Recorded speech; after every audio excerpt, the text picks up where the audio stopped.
Good morning, everybody. Let's get started. For the benefit of our Acquia speakers and guests that don't yet speak Finnish, we'll do this in English. So, my name is Janne Kalliola. I'm the founder and CEO of Exove, and I'll have a brief intro to the topic today, and then I'll let the floor to the expert Simon Chapman from Acquia and Taina Arjamaa from Exo Design. They will talk about the customer experience personalization.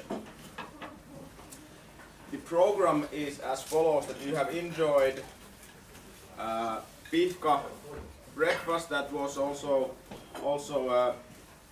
introduced by the pihka waitress, mostly organic, very Finnish. Then I'll have a few minutes. Don't waste too much of your time. Then Simon will talk about how to take your customers on one-on-one journey, and then Taina will talk about the human side of the personalization, and then I'll wrap it up in a few minutes, and then we have discussion and networking. And our lovely speakers will be here with us after the event also. So if you have any question, then raise your hand during the presentation. And then the longer discussions, I kindly ask that you do that after the sessions. And especially if you want to start an argument, then please do that after the session. So, once again, welcome to seminar. If you want to tweet about this, then hashtag ExoDigi is the way to go. You can find us at Exo and then at Acquia, and Pihka provides the breakfast. So, why does this thing matter? It somewhat probably matters to you because you are here, I guess. But for me, personalization is truly the key to have the feeling and hopefully the real benefit of being met as an individual instead of just the general public. And we human beings, we have the need to be met as an individual. If you go to a boutique and you get personal service, you are probably more happier with that compared that you go to some government office and you are treated as one example of the mass. So this is the primary reason for me that this is the right thing to do. And then if you meet human needs, if you are able to meet the human needs with your systems, then you probably will have a good business. If you don't meet them, then you probably will have a bad business, and then you wonder why this is happening. But it's because that you don't meet the needs of the people that you are trying to serve. And more the need is intrinsic to the humans, the better things you can do. Unless you go to the valley of scariness, that there will be some examples also today that the people need to be used to that kind of transactions or meeting with the computer. We are not used to all the interactions yet. But the future generation, when I think of my kids 12, 9 and 5, they will have a completely different transaction with computers than I have, and they are more natural with those interactions than I am, because they are grown with it. And this is the other thing that is extremely important for us in Exo, that we are the friendly company that delivers digital growth. So being personal, providing personal service is also a very polite thing to do. And that's why I'm really pleased that we have Brits here to talk about polite things, because that's what they do. So you will get the extremely good intro to the topic. So that's my take. Do enjoy the seminar, and then please, Simon, it's your turn. Okay, thank you. So, nice to meet you all. I'm Simon Chapman. I work for Acquia, and I'm one of the product experts for Acquia about our personalisation tools and our general platform. Today I'm going to talk to you about how we can take your customers on a one-to-one journey. And so, why am I here? Well, actually, the first thing to say is to tell you that customer journeys are important, and the orchestration of those is important. Now, having a consistent and clear customer engagement strategy is important because it keeps you and helps you to retain customers, and also if you provide a consistent experience, people churn less. Now, that's not me saying that, that's some very reputable sources, Esteban Kolsky, the Aberdeen Group and Accenture, who say these stats. And by doing these kinds of things, it allows you not only understand the who, the what, the when and the why of your customers, it can help you to then foster things like increasing customer value, customer loyalty, and increased conversions. Having a strategy around how you talk to people consistently on journeys, and how you can then influence that next best action, that behaviour, is ultimately something that you should be looking to do. So we can take Starbucks as an example, and they're aiming for an agile, cloud, personalised approach. And as you can see here, I won't read all of this, but ultimately, even for them, someone that's ubiquitous and everywhere in the world, wherever they're trying to sell coffee, even they have a strategy around how they can deliver a personalised approach and then grow the number of people that come to a Starbucks. And you may have used, for example, how you can pre-order coffee, how you can then get personalisation based on the fact of what you did previously, and then to subsequently it remembers what you did for the next time and the next time. And hopefully, in their case, it can then drive long-term value and drive people to engage with the brand more. But it's not ultimately just retail that uses personalisation. And here you have, for example, got some examples of banking, or in this case, recommending scheduled payments, interactions I'm having, in this case, with intelligent machines, and even on the right-hand side, me with my rather meagre amount of money for my son's 6th birthday party. So I'm trying to put together, for my son being 6 next year, to put together a fund. And that's a startup bank that I'm using in the UK that's telling me how much money potentially that I can save towards my son's birthday party without it being more than I can afford. Now, not just retail, but the point is it can be part of any journey across any channel, in this case mobile, across any type of customer. And you can broaden this to not just those scenarios, but also to bots. And here we have an example of the National Geographic, where talking to Einstein, having a two-way conversation with a bot. And based on recognising those keywords, those phrases, we can then personalise the responses based on exactly what those responses might be. Also on Amazon, you're familiar with Amazon, but think about the reasons behind why they might want to do this. They might want to deliver personalisation because maybe it's out of hours, maybe the store is closed, and maybe I want to give a realistic or personalised experience when a customer service agent is not available. And so I would like to be able to offer that experience in the knowledge that the responses are good and it can deliver what the customer wants at that particular time. So, you might think all of this is great, but how does it relate to me? Well, effectively, I start normally with 4 questions. And these 4 questions are quite logical, quite commonsensical, but very important for understanding exactly how would I like to begin to understand and then personalise customer journeys.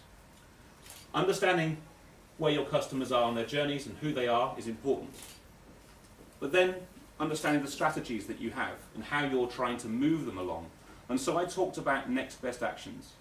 And that's exceptionally important, because if you don't have a next best action, you don't know how you want to drive behaviour, then you will probably not be successful in what you're looking to achieve. And then the metrics at the end should be tied to that. What do I want out of this? So that if I'm driving behaviour, what's that figure, what's that metric I need to tell my boss that makes me look good and ultimately then achieves, hopefully, my targets, my goals for whatever might be that initiative or campaign. Now, to do that, you may want to target in a variety of ways, and these are just some examples. But effectively you can target based on, as you can see, a wide variety of things. They can be environmental. They can be things that are based on how we would like people to be browsed, in this case, browsing history, previous purchases, average order value. And then, when we've done that, then break it out, as you see here, by the individual, maybe to segmentation and personas, maybe by market, and then taking it geographically. All of this can be done to then try and deliver a one-to-one conversation, to then maybe look for people that are very similar to each other, and then to ultimately broaden that message in the example use cases we have on the side. And then hopefully doing things like campaign planning, tailoring promotions and offers, and then the sort of the Easter egg to predict those actions and to try and predict behaviour, which is exceptionally important. And that should be the end goal, is to try and predict what they might want, what they might like to have in the future. So let's take a customer. This customer, Kate, she's 27, she's female, she lives in the UK, and she wants to hear about store deals and events near to where she lives. And we have an affinity map on the right-hand side, where effectively we know the propensity of exactly what's important to her. Now you're probably thinking, how do I know this about her? Well, treat these as two columns. Kate's journey, the blue column, is things we know because she told us those. She filled in a form. She completed a purchase. They're things that are hard facts. We know she's 27. We know she's female. We know where she lives. But by her behaviour and what she does on our website, on our email platform, on a mobile app, I can then get her preferences, her understanding of exactly what she's interested in, and then tailor my personalisation to match the kinds of things I think will probably be the best content for her. And so, where we have that particular tailoring, it might be that you want to say, well, she's more interested in t-shirts, so more of my personalisation will be around t-shirts. But the best thing on here is to try and target her, yes, but then look to see what kinds of segments she belongs in. And so we can see that she's a social ambassador. And we can also see that she always buys on trend. So when she buys on trend, she buys effectively things that are new products, and so when we personalise to her, we personalise with the right things for that particular type of customer. And so when we're delivering a message, I like to think of talking in these two columns. Things that I know, the hard facts, versus the things that I can infer, and the things that I can learn from this particular individual. And so by using the 4 questions that you saw previously combined with this, what it enables you to do is understand customers or groups of customers, and then to develop the kinds of facets, the kinds of things that they are interested in seeing. And so her journey, when she talks to us, and this is a typical scenario of a journey, she signs up for a newsletter, she receives an email, and so on, to the point where she collects the item from the store. In this scenario, typically for a lot of retailers, a click and collect scenario. And so her buyer's cycle, on that journey, she may actually only want to be, in this case, doing a transactional purchase, but at all points of that journey, she will be influenced by things that, say, our platform would do to influence that personalisation and to influence that journey. And they're things like, she only ever sees her size available. How does she know that? How do we know that? Because effectively, we know her size, she told us. So we only give her the right personalisation. Doesn't see something out of stock. Never sees a sale price for something she's already paid for. That's logical. Don't do that to me, that will only make me feel angry. Sees relevant messages tailored to her needs, and she doesn't get the disappointment of missing out. So she only sees effectively the right messages delivered in real time, potentially. She knows where her nearest store is by geolocation. We know where that is. And at every point, she gets the best experience. Because effectively, what we're trying to do is every single event on this journey, on these steps, we're trying to give her the right message, the relevant message, as well as to make sure that it doesn't disappoint her. So she steps away and then goes to a rival or a competitor. So customers, like Kate, can be involved not just on one journey, but many journeys. And so yes, click and collect is one of those, but ultimately she can be involved in interacting with our brand in a variety of different ways. She could be a loyal customer. someone who regularly and often is engaged with the brand. She could be a birthday buyer, where she buys transactionally, she's struggling for ideas, and she wants to know exactly who to buy for particular family members and friends on their birthdays. But we can also know that she's socially active, whereby she promotes the brand online, she shares information online, and she talks about things that are ultimately great, that she feels she understands them, and then promotes them to her network of colleagues. She's an advocate because she's seen wearing them. Maybe she posts on Instagram wearing that particular outfit.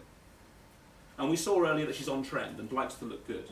So we know all of this information, both from the hard facts, but also from her interactions on our websites. So we can determine lots of things about her. The benefit of knowing all of these journeys is that we don't get tied into saying, well, she's on one particular path and I must talk to her in one way, because that's the only way I know. It's actually, she could be on 6 different paths. And so we can change the messaging depending on what we think is the right message at the right time. And a good example of that, birthday buyers. You'll have seen e-commerce examples where effectively they will ask you, like on maybe a card website, when birthdays are, when anniversaries are, so they can ultimately give you an offer to try and get you to come back the next time. Now that's one kind of journey, because they won't talk to you about birthday buying until the anniversary comes round again. But you could be on another journey, loyal customer, all the rest of the year. So 2 different journeys already, even for a card company or a birthday card company. And so think about your customers and how they may be on different journeys with you, and ultimately how to personalise at the right steps of those journeys. And so one thing to say is brands, in my opinion, must shift to a customer journey mindset. And it's important for these 4 reasons. Number 1, make it timely. Customers should be captured in the moment, when they're about to take action. If I'm about to buy, my propensity to do something right now, capture me in that moment. While you're playing around with that, can I ask a question? Please go ahead. That was more of a B2C journey. Yes, indeed. How does a B2B different? Thank you. How is a B2B journey different? How would you characterize that in general terms?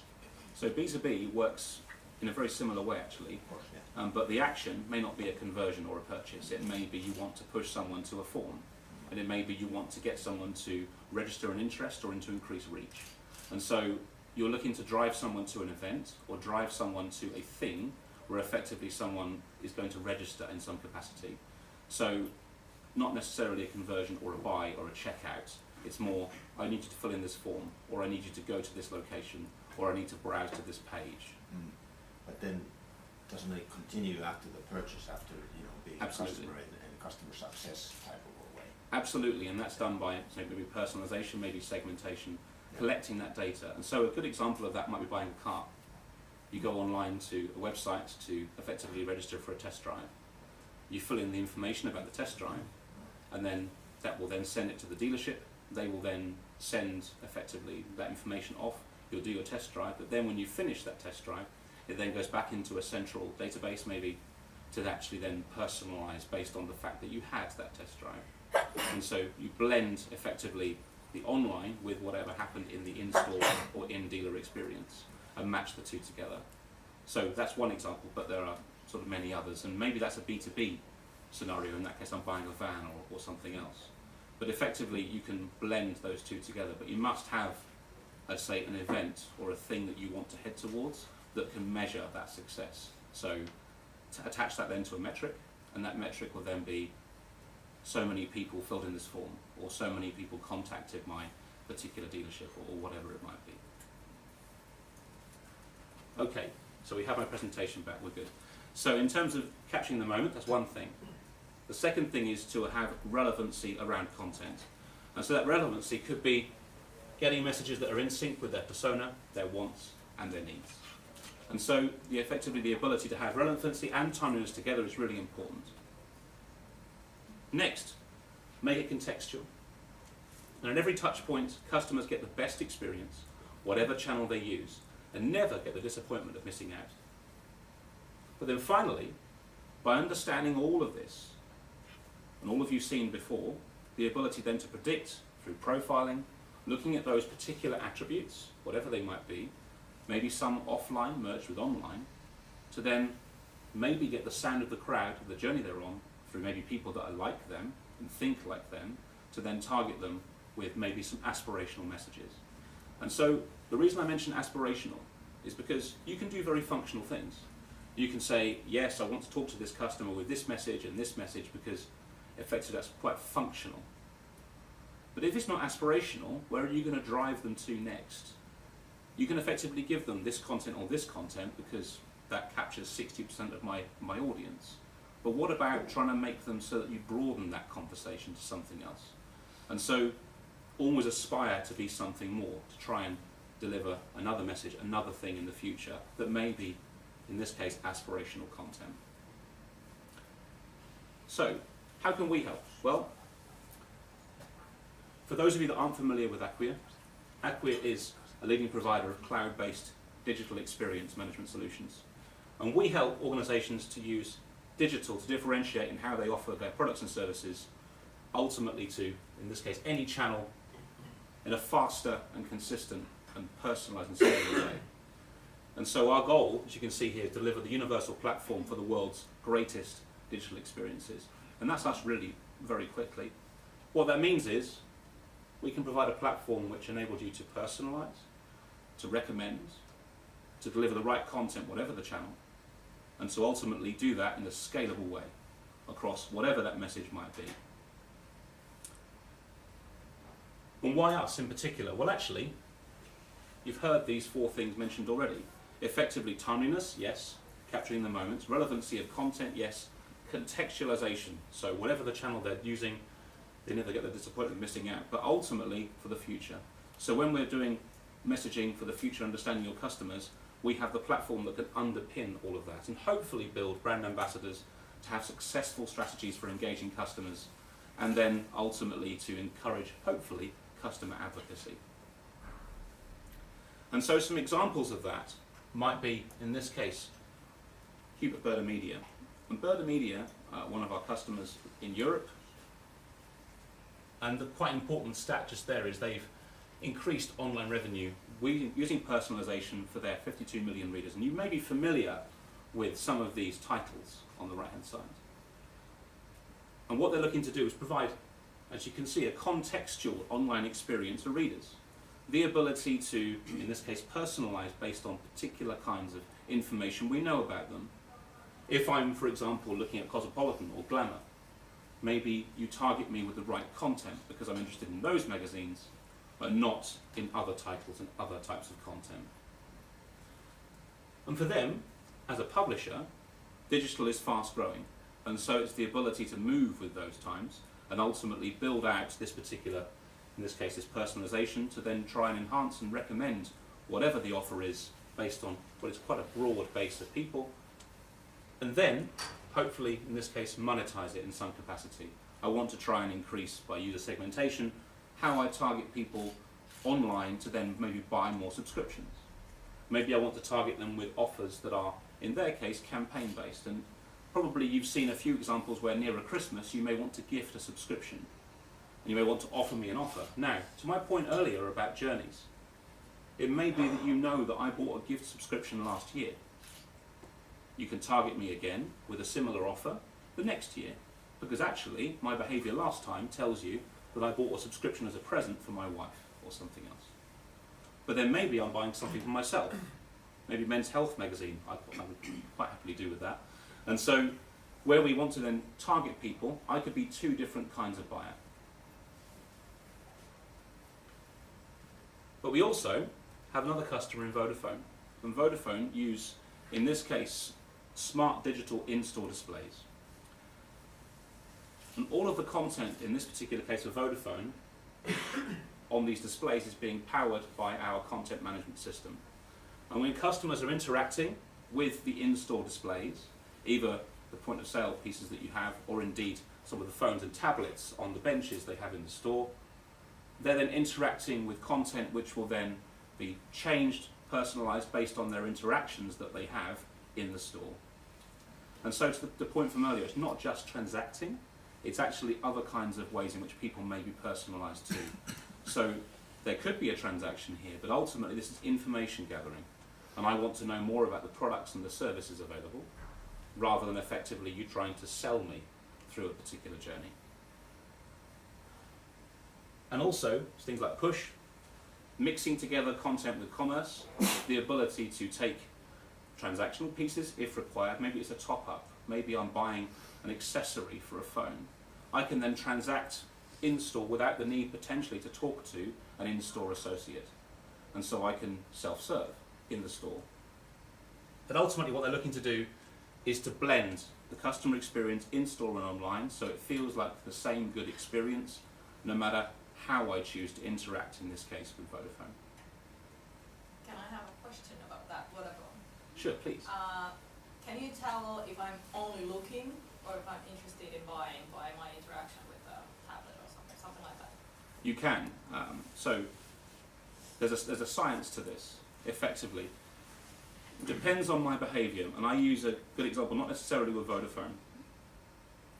So if I'm going into a car showroom, and this is actually something that I was told by a very well-known German car manufacturer, I may go into your car showroom, and I may spend a lot more time looking and browsing at things I can't afford.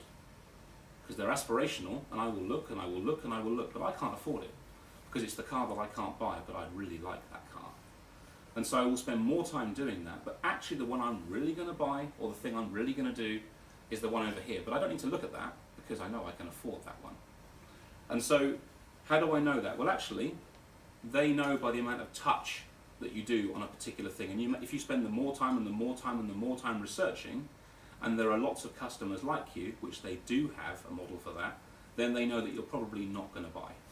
Because you spent so much time researching and so much time looking, that effectively you're going, well, I don't know, I can't afford this, so therefore all of those statistics are telling me I can't afford to buy this item. What they want to do, and what they do, is target you based on what they know you can afford, which is the thing over here, which is in my price bracket, is what I can afford, and I've told you once that I bought it, and I've bought it before. And so you can capture those kinds of things because you look at not only what I've done before, what you know about me, my interactions where I've done that once but done that 10 times, but I've never got further than the configurator. And you can look at people like me who also do things that are very similar to me because they've done them repeatedly. And there are people and customers just like me who also can't afford that car and can afford that one. And Vodafone's no different. If you look at the iPhone X, I may look at an iPhone X. I can't afford one, but I may look at a cheaper iPhone. Because effectively I want an iPhone, but I can't afford that one. But I'll look at it a lot, but I won't buy it. Okay, so that is me, perfectly on time.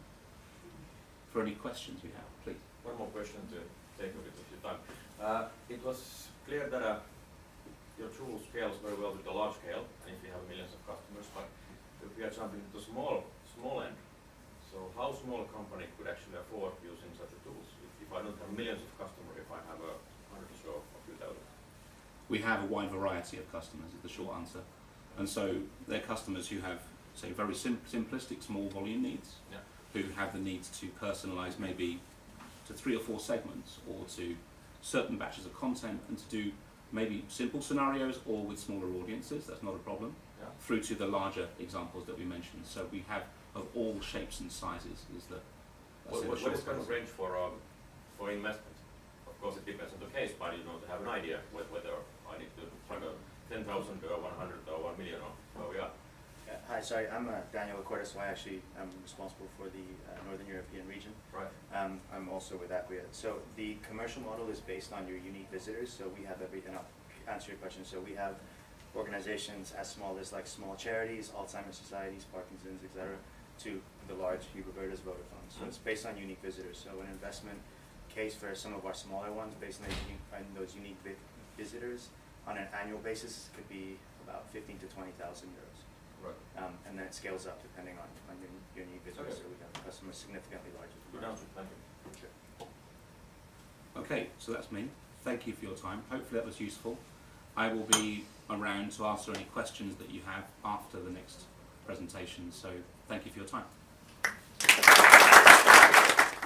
I bought my manual notes just to make sure that I have something to fiddle with all through the time. So I'm going to talk about, I put here that Simon said, like, the message needs to be timely, relevant, contextual, and aspirational.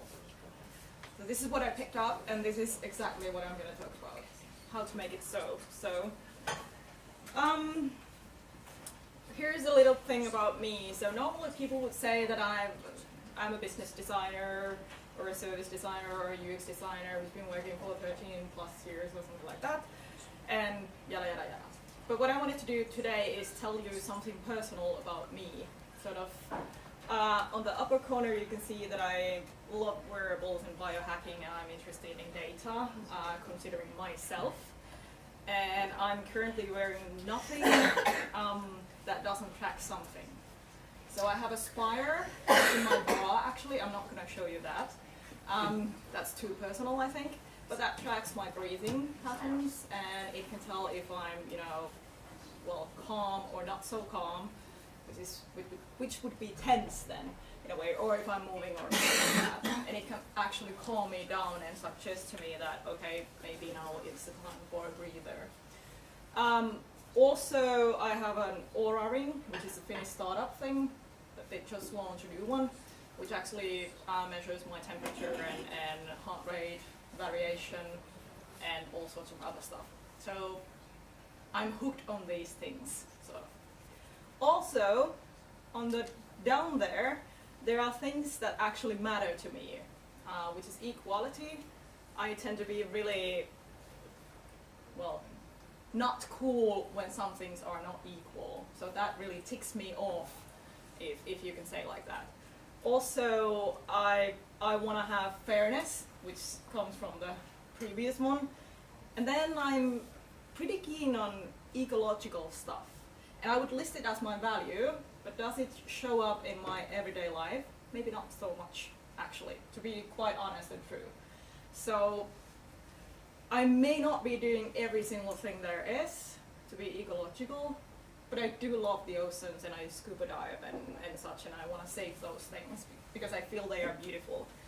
So kind of like my values matter. So now you know something about me that you wouldn't necessarily do unless you know me as a person.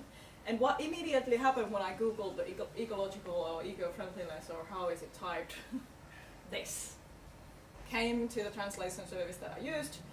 It says basically that, okay, choose a charge card or a banker card to save the Baltic Sea. So they straight on wanted to give me a relevant message, which would be aspirational to me, that I would want to do that, and it would also kind of like be in unison of what I am doing for the ecological system is basically nothing, but I could feel good about it after buying that bank card. Well, I didn't. I'm not Ålandsbanken client, and I felt like, I see what you did there, and it's uncool.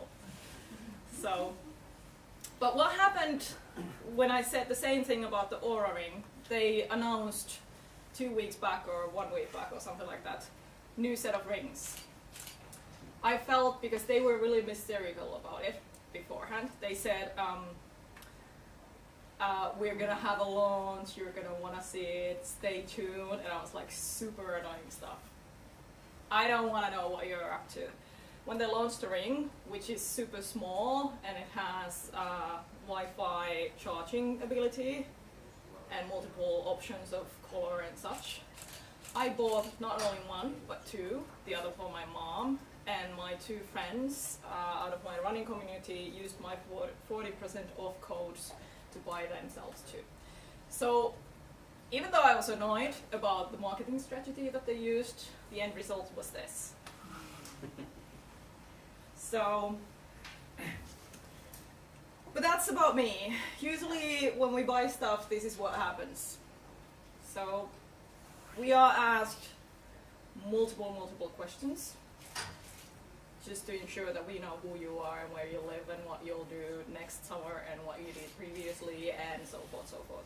So people are constantly asked about data about themselves, and also kind of like just to receive the goods that they actually are paying for. So you pay with your money and your data, actually, currently. There are marketing strategies where you pay with your data, and there is the marketing strategy that Aura used that bought them 4 rings instead of 1, even though they had to give me some hefty discounts.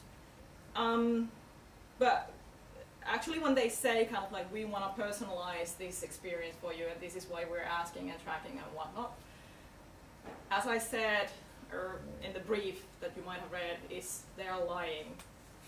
Their motivation is to sell you more stuff, and that is fine. I think that is fine, but to be fair, within my core values, I have to say that please say so. Please say that you want to sell me more stuff, and you want to make it more relevant for me, and more easy for me to buy, and not to spend so much time searching for the stuff that I want. But don't be trying to say that it's better service somehow, or that you just want to make a nice guy out of yourself, and you're doing that. Because basically what you want to do is sell more stuff, and that is fine.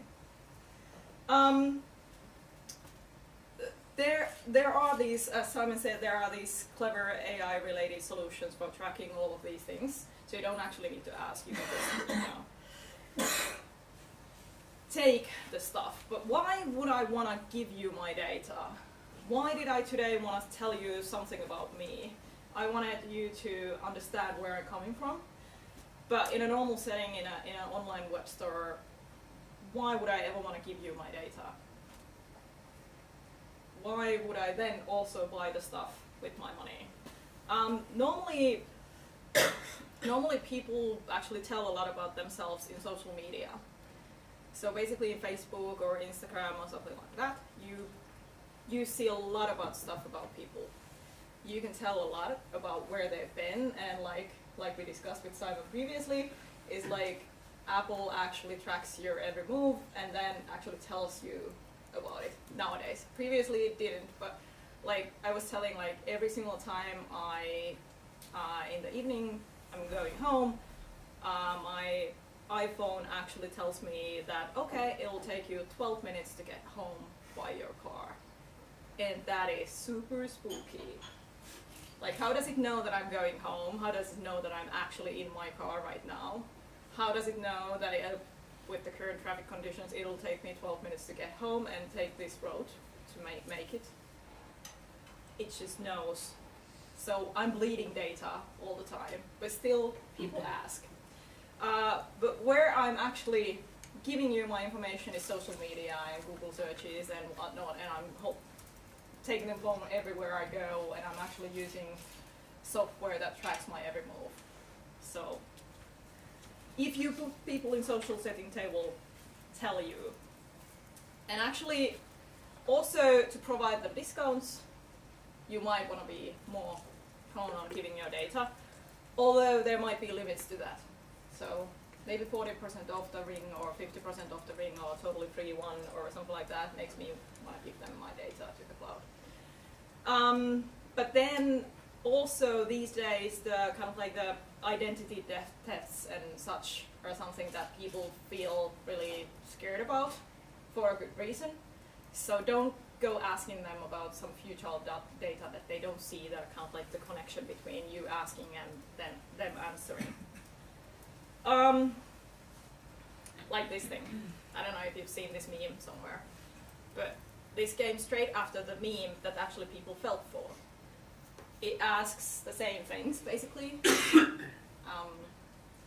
of like, give me a credit card number and all of the security codes based on that and so forth.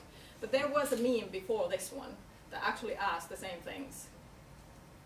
Like your mother's maiden name, your pet's name from your childhood, your best friend's name, where you used to live, and all sorts of other stuff, like 20 questions. And people fell for that. So basically what we gather is information that is leaked through other services, and these are the usual things that we have discussed about, that you can target stuff and segment your customers. And these are mainly, as Kimmo said it earlier, these are mainly kind of like stuff that you track from a person. And I would like to say to that extent that basically people who buy stuff for companies are also human beings and persons, and they might be moved by their personal core values and not the business. Even though in a company setting they usually say something like, well, there was this data that proved me that I need to buy it from here and this is the best deal ever. But actually the decision was made before that. It felt good, and then I found the data that supports my buying decision for the company. That is how it works. So most of the data is not given, but this is the stuff that you actually get from anybody around here. But it doesn't have to be accurate. Actually, they say in Forbes that 10 to 20% accuracy is enough. Because, well, like, gender is something that you know for, like, I don't know, 90% or 75%, depending on the media that you use. But actually, if you go beyond the 20%, if you add 1+ to it, it's something that will diminish your crowd or the reach sort of that you use, and that will actually make it smaller group of people who actually see your message, so therefore there will be a smaller group of people who actually buy. So you don't want to be accurate and within those kind of like attributes that you gather.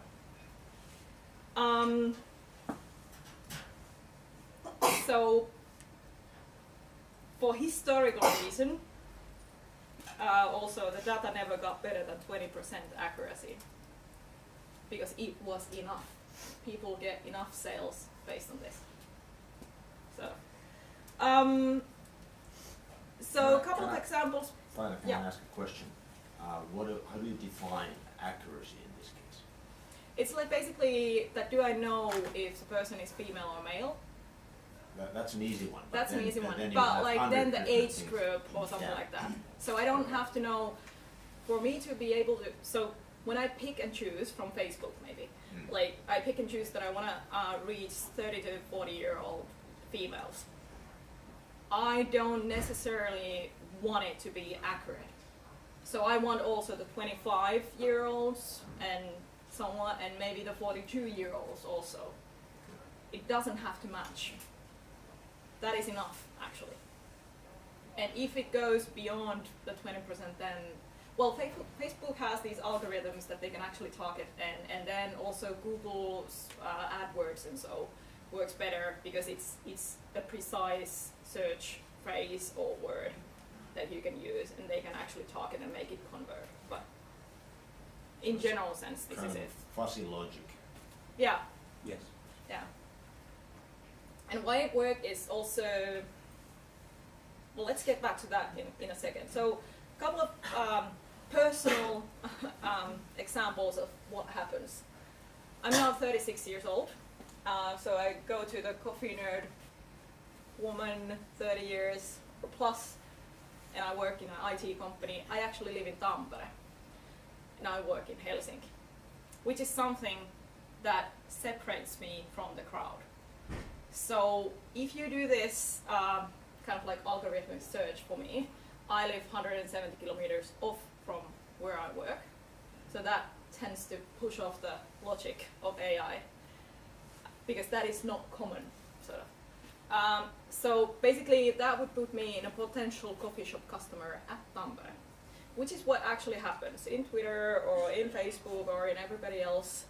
I get these coffee shop offers with, fun pastime with friends and lovely sceneries, and would you like to take this one and so forth. But since I track myself, I know that ones are not good for me. I know also that the coffee is not, but I like it, so quality of life. But also, this means that I would be more prone to go into coffee shop in Helsinki. But they never target me in those ones. I have to get a coupon from the street to get a discount at Helsinki coffee shops. So that's random targeting at its best. But this is a fun thing. But what happens when I turn 32 years old? I have a spouse. We've been together now for 60 years or so, but then it was 14 years. So we have no children, no pets. We live together. so the conclusion with the AI was that she must want children. She doesn't have it, so she must. All right, cool. I kept on receiving these artificial fertilization ads about the clinics. Like seriously, a lot. And that changed when I turned 32. I think that was the key element of, okay, you didn't have them yet, so there must be something wrong with you. So let's put on these things. All right? So I didn't click on those, so the algorithm learned about me. Okay, she doesn't want to click on those, so the problem is not with her, that could be fixed in a clinic. It must be her husband. He's a drag, he doesn't want children, so online dating apps. Change the husband, change the scenery, because still you must have children, right? Okay, well I didn't click on those either, I love my husband, so whatever. Then the algorithm went totally bonkers. They was like, okay, then there must be children already, because she's not, you know, going for any of these things, and still she must want children, because everybody in her age group does. So they thought that I had somehow hidden my children somewhere, and they were not online anywhere, so therefore kind of offering me children toys and diaper ads. I was like super spooked, because that was really weird. And I kept on tracking this, and what now happens is, yesterday, I have these ads on my Facebook feed. Like, so, buy family matching pajamas for 80% off. Okay, 4 years later, they still think I have a family somewhere hidden out of the internet. But somehow, this is what they make up with it. Do you have a basement? No. I didn't have then and I don't have now. So. But we have a playhouse in our yard, so that could be it. That's usually where my husband says that when my mom is coming over, that maybe she has a place there or something. They have a fuzzy dynamic there too. So, but anyway, so this actually fits somehow what I've given out or what I've laid out to the world. So this somehow fits. I am prone to, substantial discounts. I tend to click on stuff that is actually like super, super cheap, even though if I don't need it. That's a super stupid thing based on my ecological values, buying stuff that is super cheap. Also, I am a family person, and I've actually bought those Madara Cosmetics ecological brand stuff previously, like a few years back or something. So they know that about me. But, targeting me with these ads could be potentially super, super offensive. If I would be without a child because I wanted it but it didn't happen or something, or there was something super weird going on within my family situation or something, this would be super offensive. And that would make me turn away from the brands that would be targeting me in this way. It would be really offensive. But for me it's not, so that's why I can talk about it in here, so don't worry. But, so basically these are some of my pictures from my Facebook and Instagram feed. So on the upper left there is an X of a family day, or actually Kalle is visible, sorry. I didn't ask for your permission. But anyway, so we went climbing and I actually took my friend's kids, 2 of them. Elias is 7 now and Anna is 5. So I took them with. They were called my lone children because everybody else had children that they took with. So I wanted to do that too. So I took my lone children with me. So they came. Also they are in the down right corner. We went to theater to watch this kids theater. So I actually do a lot of things with them because in the middle there is also them. In this picture here, doing gingerbread houses, which is a family tradition that I do with my, I have 2 brothers, so their kids, and then with those, kind of like my godson and his little sister. So I spend a lot of time with them, so they might feel in the algorithmic way that I actually have children, even though they are not mine. But that is something that I do by a tradition. So in the right-hand side, you can see my mom with the kids in the theater. So that is something that we do. We are family centered, we go together to do stuff, and that is how it works. Even though I don't have my own, I have a large set of kids that I know. So, and they do stuff with me. So that's kind of like how it decided that I actually have children, I think.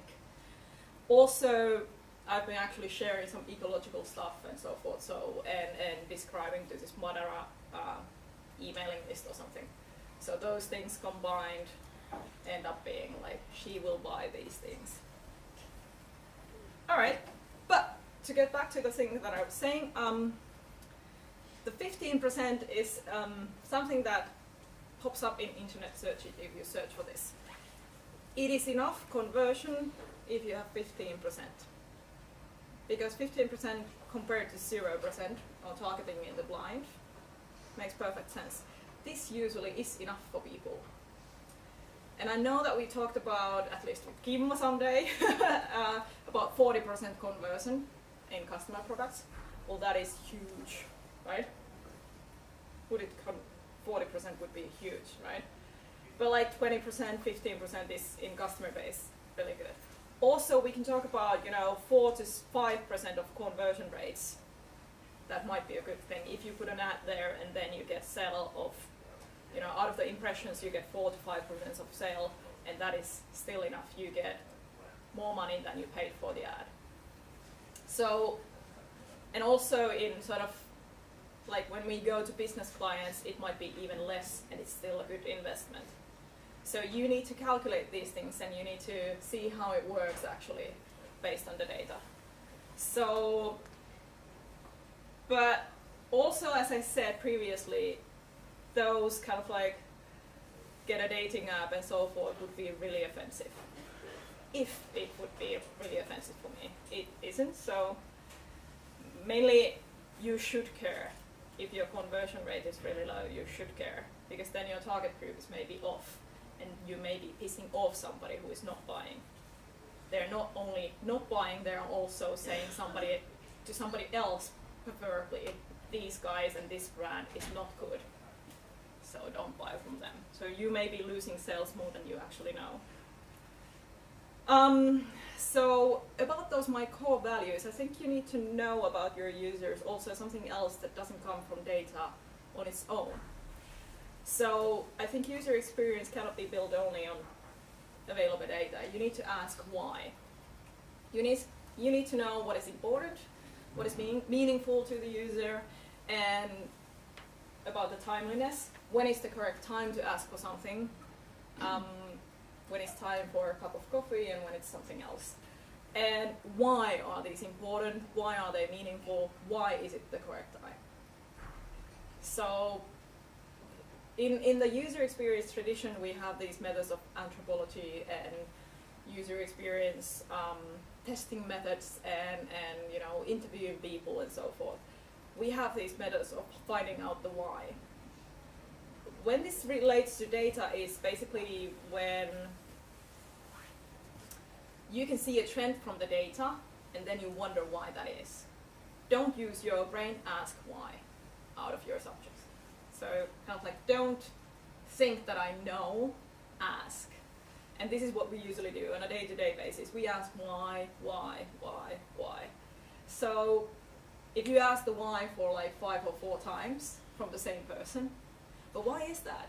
You will probably get to the core root cause of why it actually is. So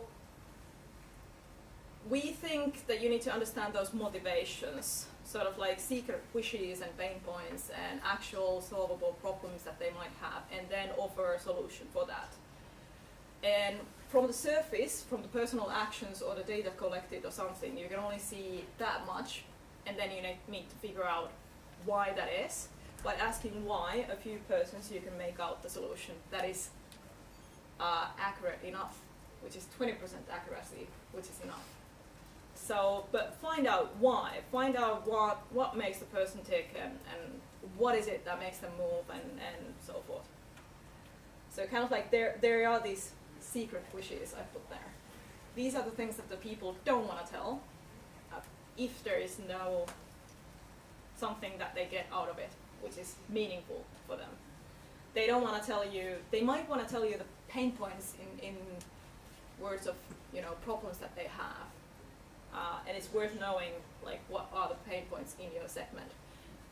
But the needs and the wishes and such, figure it out.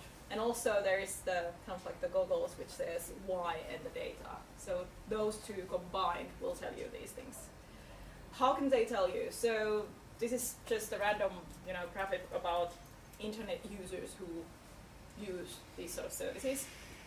And you can see basically it's US adults.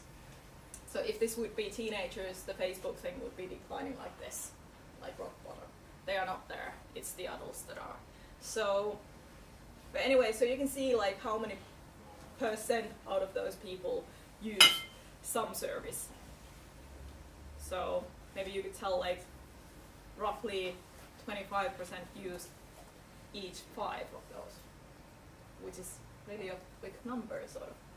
But you can see like how is it trending somewhere, so that the Facebook users has, you know, stopped growing for 2013, 14, 15, but then suddenly rised. And now you might want to ask why. And that would be told to you by the customers. We would go to US and we would do, you know, interviews and we would figure out why that is. And we would find a reason. But then there are a couple of examples of these sort of personas that I got from Extensio, and then this one is from IBM. But in both of these, the thing is that when you do personas, you might want to use them for, you know, understanding your clientship and putting a human face to your kind of like segmentation. Is that her primary motivation is, what she needs is a different thing than what her motivation is. It might be the same thing, but it's actually a different thing. And you need to talk to the motivation part of her to be able to make her buy stuff. Also in here, there are kind of like motivations here on the top. And then there are actually the goals that he's aiming at due to his work. So, but you need to talk to the motivation side of people to be able to make them buy more easily.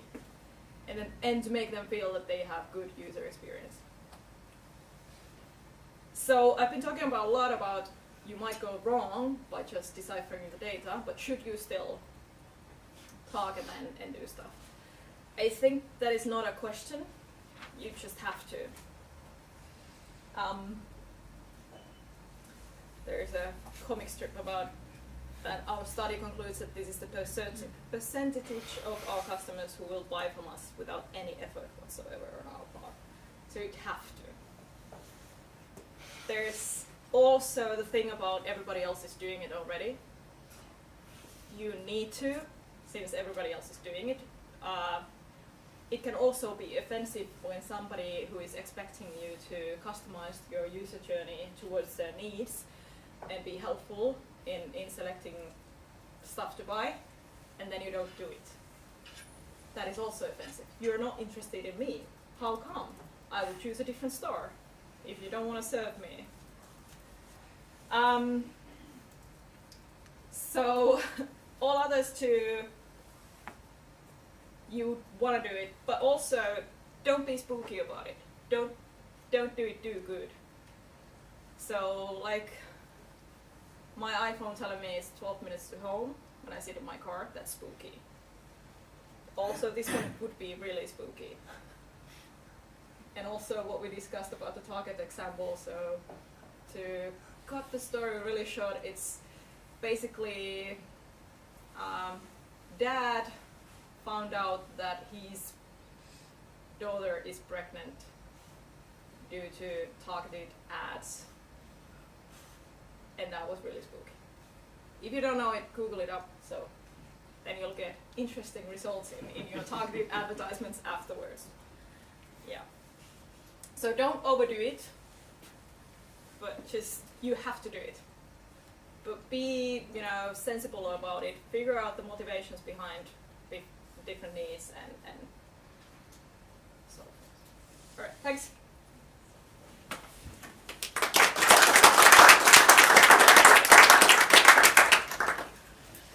Taina, any questions? If not, then really quick wrap up. So a lot of good stuff. And now it's your turn, so put this into practice, because just learning this doesn't really change your business. And as the Christmas is time of giving, we want to help you with the free of charge survey and discussion that how you can increase personalization in your business. So if you want to take this offer, then get back to us, or we will get back to you also, and we would have the first weeks of 2018 when it's probably not so busy after Christmas and so forth, that our head of consulting, CTO and design director would love to come to talk with you about the personalization and what it would mean for your business. And then you would get also assessment that how far you are with it, what should you do next. That's all that we got. Hopefully you have enjoyed.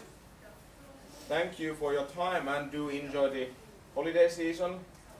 Please rest. Next year will be as inspiring as this one, I guess. So there will be a lot of things to do, and personalization could be one of the key things for you.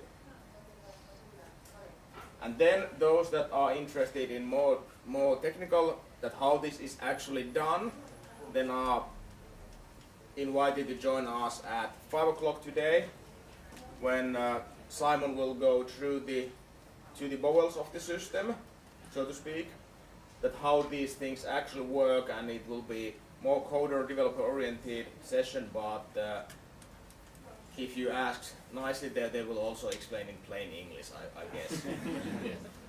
Thank you. Thank you. Pleasure having you all here.